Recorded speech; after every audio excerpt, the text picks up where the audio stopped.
President John F. Kennedy. Ladies and gentlemen, the very word secrecy is repugnant in a free and open society, and we are, as a people, inherently and historically opposed to secret societies, to secret oaths, and to secret proceedings. We decided long ago that the dangers of excessive and unwarranted concealment of pertinent facts far outweighed the dangers which are cited to justify it. Even today, there is little value in opposing the threat of a closed society by imitating its arbitrary restrictions. Even today, there is little value in ensuring the survival of our nation if our traditions do not survive with it. And there is very grave danger that an announced need for increased security will be seized upon by those anxious to expand its meaning to the very limits of official censorship and concealment. That I do not intend to permit to the extent that it's in my control. And no official of my administration, whether his rank is high or low, civilian or military, should interpret my words here tonight as an excuse to censor the news, to stifle dissent, to cover up our mistakes, or to withhold from the press and the public the facts they deserve to know.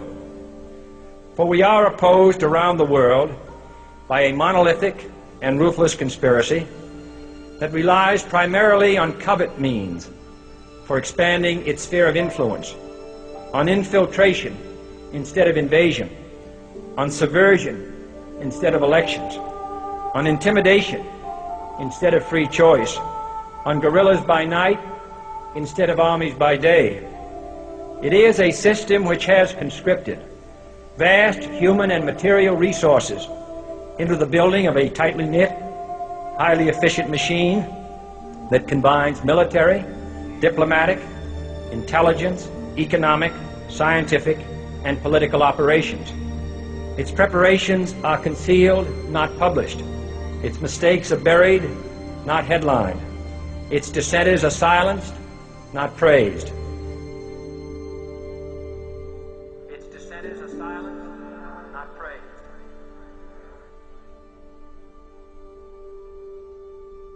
Its dissenters are silenced, not praised. Its dissenters are silenced, not praised.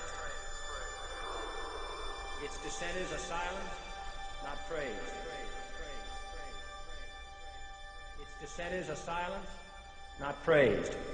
No expenditure is questioned, no rumor is printed, no secret is revealed.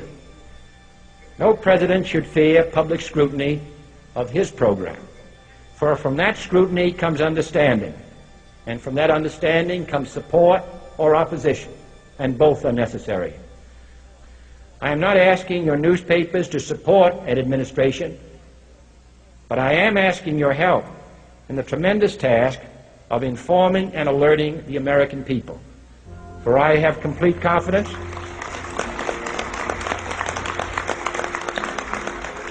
in the response and dedication of our citizens whenever they are fully informed. I not only could not stifle controversy among your readers, I welcome it. This administration intends to be candid about its errors, for as a wise man once said, an error doesn't become a mistake until you refuse to correct it. We intend to accept full responsibility for our errors, and we expect you to point them out when we miss them. Without debate, without criticism, no administration and no country can succeed, and no republic can survive. That is why the Athenian lawmaker Solon decreed it a crime for any citizen to shrink from controversy. And that is why our press was protected by the First Amendment, the only business in America specifically protected by the Constitution, not primarily to amuse and entertain, not to emphasize the trivial and the sentimental, not to simply give the public what it wants, but to inform, to arouse, to reflect, to state our dangers and our opportunities, to indicate our crises and our choices, to lead, mold, educate, and sometimes even anger public opinion. This means greater coverage and analysis of international news, for it is no longer far away and foreign, but close at hand and local. It means greater attention to improved understanding of the news, as well as improved transmission. And it means, finally, that government at all levels must meet its obligation to provide you with the fullest possible information outside the narrowest limits of national security. And so it is to the printing press, to the recorder of man's deeds, the keeper of his conscience, the courier of his news, that we look for strength and assistance, confident that with your help, man will be what he was born to be, free and independent.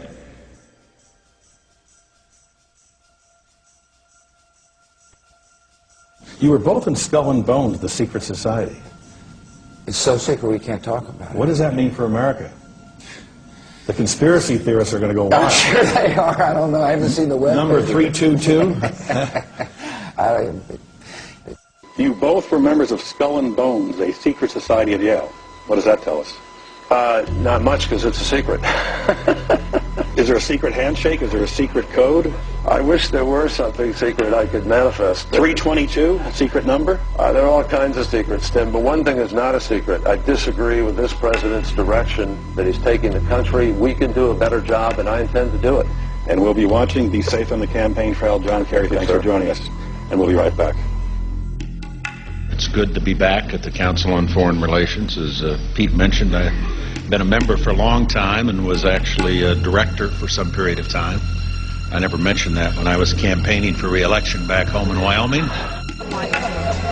Senator Clinton, how you doing? I'm good. How are you Can I ask you a quick question while you sign that? Sure. It was reported in June of 2006 you attended a meeting in Ottawa, Canada, the Bilderberg Group. Can you comment on that? What's going on for the Bilderberg meeting, and what do you guys talk about up there? I have no idea what you're talking about. Yeah, you do. I was reported you were up there, and people saw you up there. I just want to know what you guys talk about and meet about up there. Sir, I don't know. Why are there such top-secret meetings? I have no idea what you're talking Your about. husband went to a Bilderberg meeting, too. I'm just wondering. I'm not being rude or anything. No, I just want to know what happens at these meetings. Well, since I wasn't there, I have no idea. Okay, thank you, Senator. Thank you. Howard. There you go. Thank you very much. Listen, I am a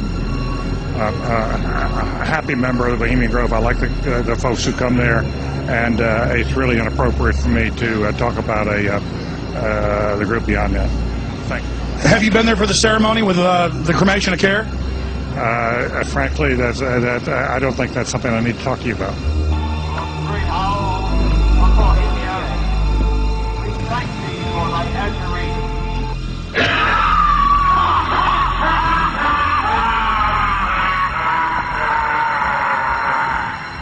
Have you been there for the ceremony with the cremation of care?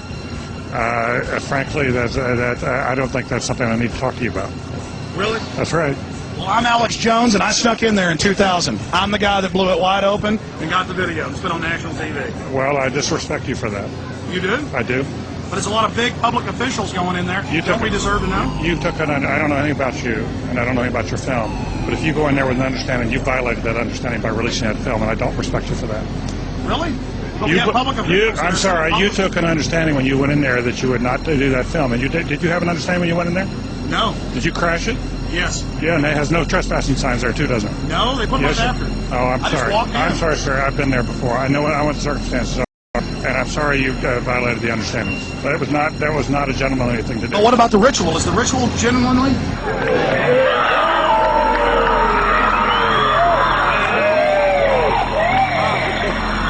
Sir, everything. I don't owe you this comment. I know. This is what's called ambush journalism, and I disrespect you for that as well. So thank you and goodbye. Been in the ritual? It's none of your damn business. Oh.